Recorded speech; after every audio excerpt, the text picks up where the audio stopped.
Bom dia, queridos, paz e bem. Mais uma aula. Hoje nós estamos no módulo 9 e nós falaremos sobre alguns povos específicos da África. Corrijo, módulo 10. Nós falaremos sobre alguns povos específicos da África, como os povos berberes, os povos iorubais e os bantos. E no fim falaremos sobre a ligação desses povos com o Brasil. Vamos começar então falando sobre essa diversidade do continente africano.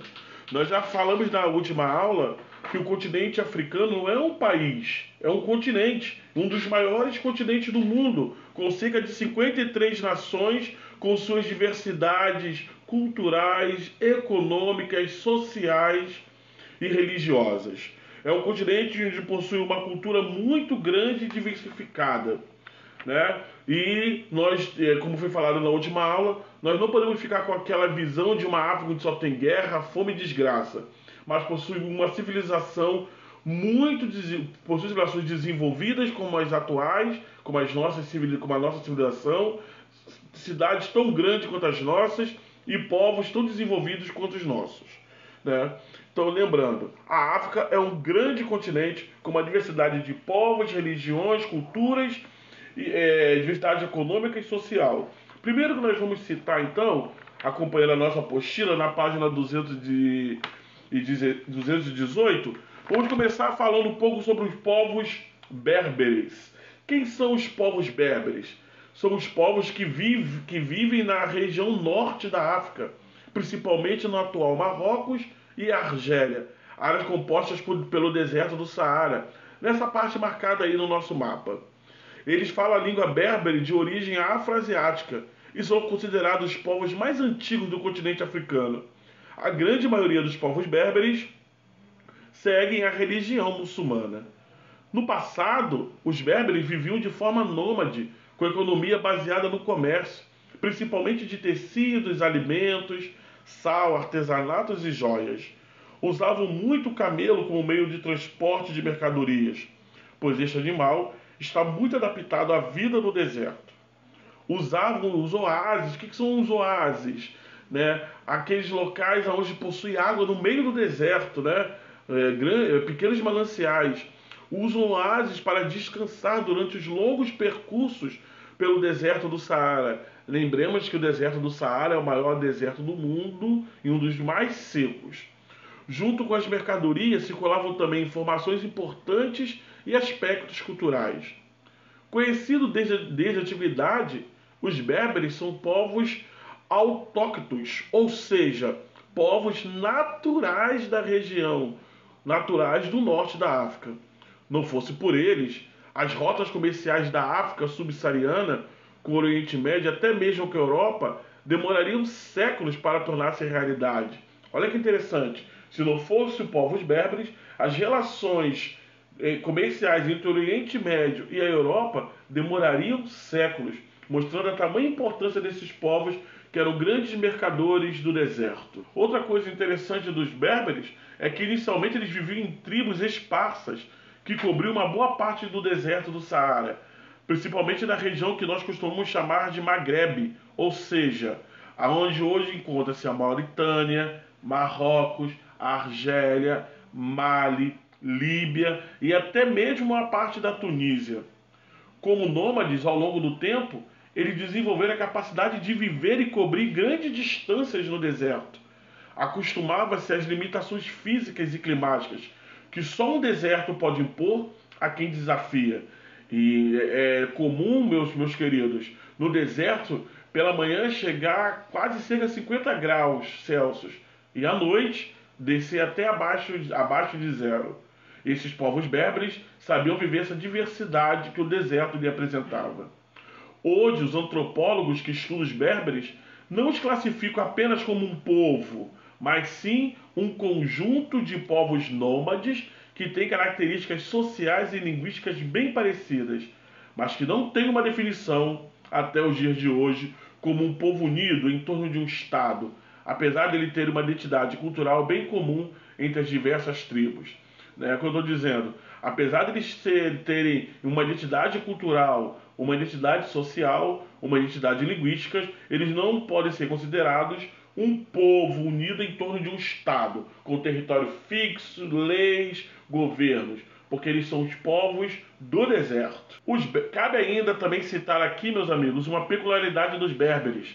Após a expansão islâmica entre os séculos 7, 8 e 9, muitos se converteram ao Islã e transmitiram sua herança religiosa. Hoje nós podemos dizer que as características mais comuns do povo berber é justamente essa, serem islâmicos. Normalmente os berberes são classificados de acordo com seus dialetos específicos de cada grupo, que também costumam ocupar uma região de forma esparsa. Os três principais grupos berberes são os tuaregues, os tamazícatas e os cheuas. Temos também outros povos berberes que vivem em oásis, como os chauais, os rifais e os cabiles. Com o tempo, os constantes deslocamentos credenciaram aos berberes a tarefa de grandes comerciantes e principais transportadores de produtos entre a parte central e sul do continente africano, como nós já falamos anteriormente, né? O seu grande legado, o serem grandes mercadores. Onde nós temos savanas e florestas tropicais que ficam isoladas por séculos por conta da proteção do deserto do Saara, os berberes conseguem transpassar esses locais e e realizar ali o comércio entre a parte ocidental, entre a parte central e a parte sul do continente africano. É desnecessário dizer que os principais aliados na árdua tarefa dos berberes em viajar pelo deserto, por semanas ou meses, sempre foram os camelos ou os dromedários. São animais que suportam viver condições extremas nas regiões. No comércio dos berberes, eles transportavam tudo, desde pele de animais selvagens abatidos nas florestas, nas savanas, marfins, cerâmicas, lanças, pedras preciosas e outros cravos capturados depois de batalhas entre as tribos subsaarianas e vendidos no Egito, na Núbia e no Oriente Médio.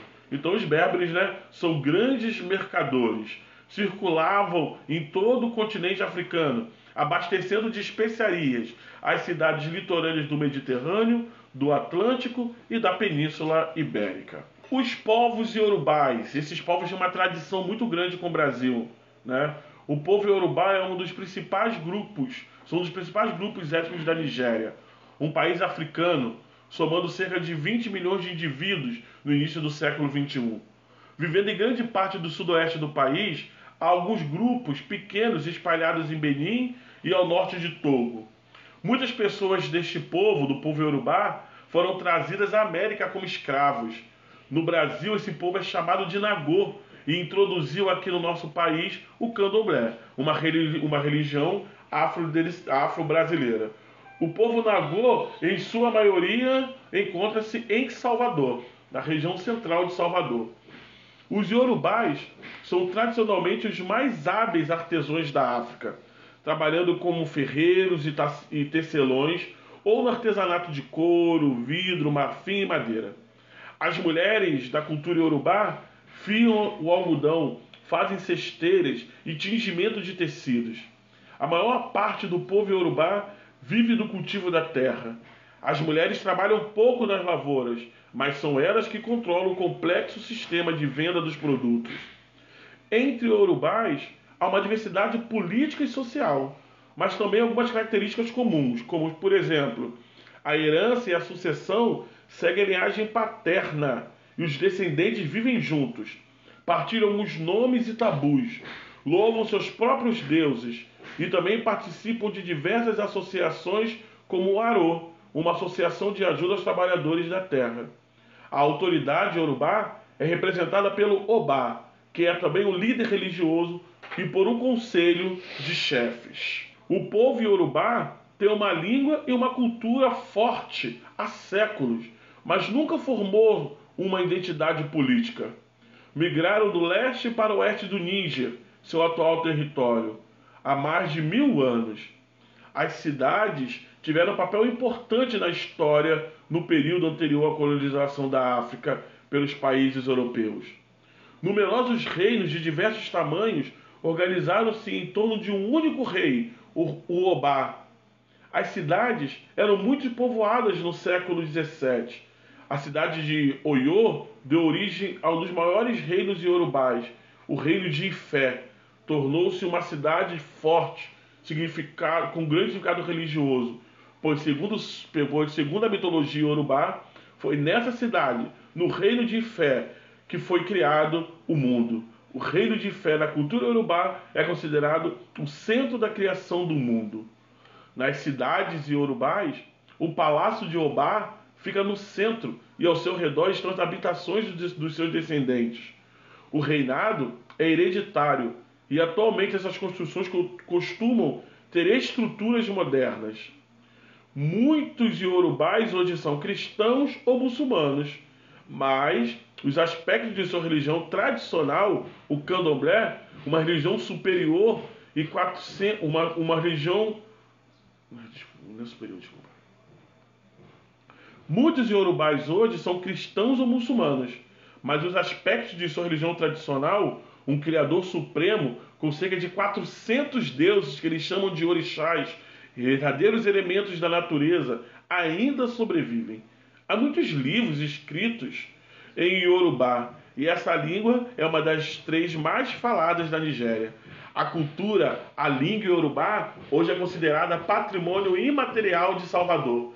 E como patrimônio, ela deve ser ensinada nas escolas públicas de Salvador. Para encerrar, vamos falar sobre o povo Banto.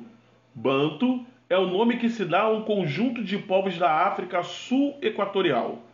Esses povos falam diferentes idiomas, embora sejam todos derivados de uma mesma língua original, e têm diferentes tradições culturais. Banto é também o nome de um tronco linguístico, ou seja, uma língua que deu origem a muitas outras. Estima-se que atualmente existam cerca de 500 línguas bantas.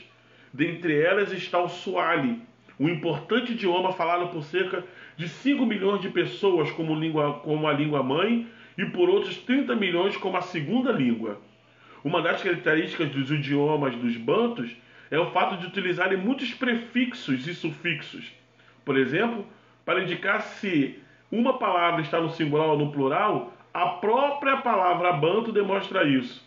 Antes da palavra antor, quer dizer homem, pode ser usado o prefixo mu, que indica o singular, ou o prefixo ba, que indica o plural. O termo banto, portanto, significa os homens, ou seja, o povo.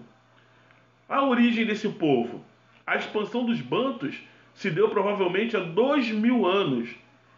As causas e os seus itinerários desses movimentos ainda são objetos de estudos de muitos antropólogos. Acredita-se que a mais possível área de origem desses povos seja a região em que hoje fica a costa de Camarões e da Nigéria. Apesar de ter origem comum, os povos bantos têm organizações sociais, econômicas e políticas muito distintas. O sistema de linhagem, de parentesco, as práticas religiosas e as formas de governo exibem grandes diversidades. O motivo, em parte, é a grande extensão do território africano, que ocupa aproximadamente 9 milhões de quilômetros quadrados da África subsaariana. Ao sul, uma linha que corta o continente desde a Baía de Biafra, no Oceano Atlântico, até Melinde, no Índico. Isso mostra a diversidade linguística e cultural do povo banto. Qual é a ligação desse povo com o Brasil? Os bantos foram um dos grupos mais numerosos a chegar no Brasil na época da escravidão, trazidos de Angola, do Congo e do Moçambique. No Brasil, eram levados principalmente para a região do Maranhão, do Pará, Pernambuco, Alagoas, Rio de Janeiro e São Paulo. Os bantos tiveram participação expressiva na formação da cultura e do povo brasileiro. Várias palavras do português faladas no Brasil têm origem no Kimbundu, uma língua banta de Angola. Vamos ver alguns exemplos, como a palavra moleque, cafuné, quilombo, caçula, macumba, senzala, fubá, farofa e outras palavras. Na música, o gosto dos bantos pela dança e pelos instrumentos de percussão teve influência decisiva em ritmos brasileiros como o samba, a bossa nova, a congada, o maracatu e o pagode. Também são de origem banta o berimbau, a cuíca e a capoeira. Influenciaram muito o nosso país. As relações do Brasil com o continente africano começaram, de maneira dolorosa. O tráfico de escravos aproximou o país da África na primeira metade do século XVI. Sendo assim, o Brasil é considerado o maior receptor desse fluxo forçado, o que deu ao país o título de segunda maior população negra do Brasil, atrás apenas da Nigéria, na África. O Brasil é conhecido como a Segunda África. Meus queridos, vamos parar por aqui. Vou deixar os exercícios no plural para serem resolvidos para a próxima aula, né? E nós, no próximo encontro, veremos um pouco mais especificamente sobre as divindades e a religiosidade afro. Beleza? Bom dia, paz e bem.